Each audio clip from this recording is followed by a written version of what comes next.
உலகம் முழுவதும் உள்ள தொழிலாளர் வர்க்கத்திற்கு நடைபெற்ற அநீதிக்கு எதிரான போராட்டத்திற்கு கிடைத்த வெற்றியை மே 1ஆம் தேதி உழைப்பாளர்கள் தினமாக கொண்டாடப்படுகிறது.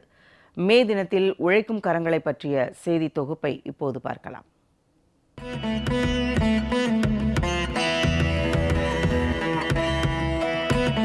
உழைப்பாளி இல்லாத நாடுதான் எங்கும் இல்லை என்ற உழைப்பாளி படத்தின் பாடல் வரிகள் உழைப்பின் மரியாதையையும் தொழிலாளர்களின் பெருமையையும் காலத்தால் அழியாத வகையில் பதிவு செய்துள்ளன. உலகம் இன்று நவீனமாகி விண்ணை முட்டும் கட்டிடங்களும் நகரங்களை இணைக்கும் சாலைகளும் தொழிற்சாலைகளும் விவசாய நிலங்களும் தகவல் தொழில்நுட்ப வளர்ச்சியும் என பல்வேறு பரிமாணங்களில் வளர்ச்சி கண்டிருக்கிறது. ஆனால் இந்த வளர்ச்சியின் பின்னணியில் மின்னுவது எந்திரங்கள் அல்ல, மனிதர்களின் உழைப்பு.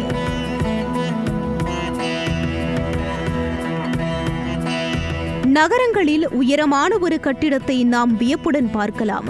ஆனால் அதன் பின்னால் கற்களை தூக்கி சுமந்த கட்டுமான தொழிலாளியின் கைகள் இருக்கின்றன.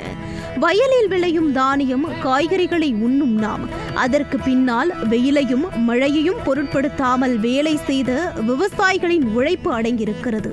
பேருந்து ஓட்டுநர், தூய்மை பணியாளர், வீட்டு வேலை செய்பவர், தொழிற்சாலை தொழிலாளி, மீனவர், மருத்துவர், ஆசிரியர், அலுவலக ஊழியர் என எந்த துறையை எடுத்துக்கொண்டாலும் ஒவ்வொரு பணியும் சமூக இயக்கத்தின் அத்தியாவசிய அங்கமே. இன்றைய வேகமான உலகில் பலர் தங்கள் கனவுகளுக்காகவும் குடும்பத்தின் எதிர்காலத்திற்காகவும் தங்களை மெழுகாய் உருக்கிக் கொண்டிருக்கிறார்கள். உழைப்பாளர் தினம் என்பது வெறும் ஒரு நாள் அல்ல, உழைக்கும் மனிதர்களின் கண்ணீரையும் வலியையும் அர்ப்பணிப்பையும் சாதனைகளையும் கௌரவிக்கும் நாள். தொழிலாளர்களின் உரிமைகள், நலன், பாதுகாப்பு, சம ஊதியம், மனிதநேயமான வேலை சூழல் ஆகியவை குறித்து சிந்திக்க வேண்டிய தருணமும் கூட. தங்களை அர்ப்பணித்து குடும்பம், சமூகம், நாடு என அனைத்திற்காகவும் உழைக்கும் ஒவ்வொரு கரத்தையும் போற்ற வேண்டிய நாள் இது. நான் காலையில் 3 மணிக்கு ஏந்திருப்பேன். டெய்லி காலையில் 3 மணிலேருந்து 10 மணி வரல வேலை செய்வேன். ஒரு நாளைக்கு 40லேருந்து 50 மூட்டை வரல உடல் உழைப்பேன். ஒரு நாளைக்கு உழைப்புக்கேற்ற ஊதியன்ற மாதிரி 1000லேருந்து 1500 ரூபாய் வரல எனக்கு சம்பளம் கிடைக்கும். கோயம்பேடு மார்க்கெட்டில் தினமும் வேர்வை சொட்ட சொட்ட சுமை தூக்கும் தொழிலாளி அவருடைய அனுபவங்கள் குறித்து பகிர்ந்து கொண்டார்.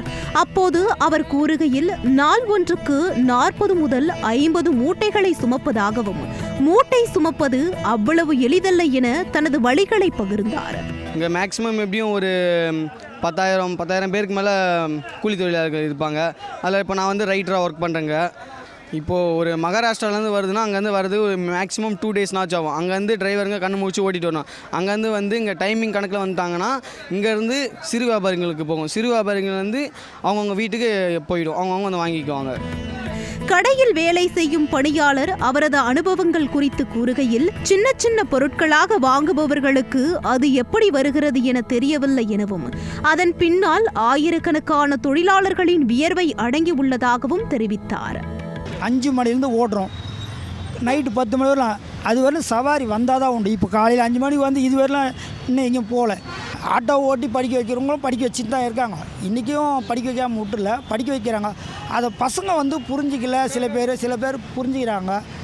அதனால் ஆட்டோ ஓட்டி இன்றைக்கி சூழ்நிலையில் நம்ம நினைக்கிறத செய்ய முடியாது.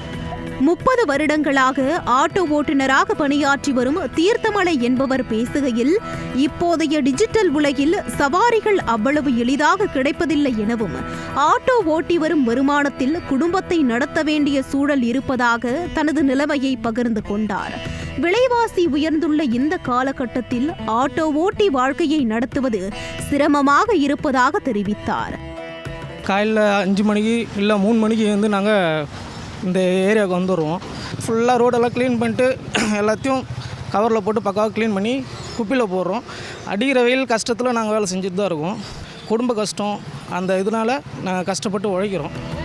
முன்கள பணியாளர்களாக செயல்படும் தூய்மை பணியாளர்கள் அனைத்து பகுதிகளிலும் கிடைக்கும் குப்பைகளையும் சுத்தம் செய்து நகரையே தூய்மையானதாக மாற்றுகின்றனர். இது மாதிரியான உழைக்கும் கரங்களினால்தான் இந்த உலகம் தூய்மையாகவும் அழகாகவும் இன்னும் செயல்பட்டு கொண்டிருக்கிறது. உழைப்பாளர்கள் ஒரு நாள் வேலையை நிறுத்தினால் இந்த உலகமே ஸ்தம்பித்துவிடும். அவ்வளவு வலிமை பொருந்திய உழைப்பாளர்களின் உழைப்பினை மதித்து அவர்களின் உரிமைகளை வழங்கி முதலாளிகள் சமமாக நடத்த வேண்டும் என்பதே அனைத்து தொழிலாளர்களின் எண்ணமாக உள்ளது.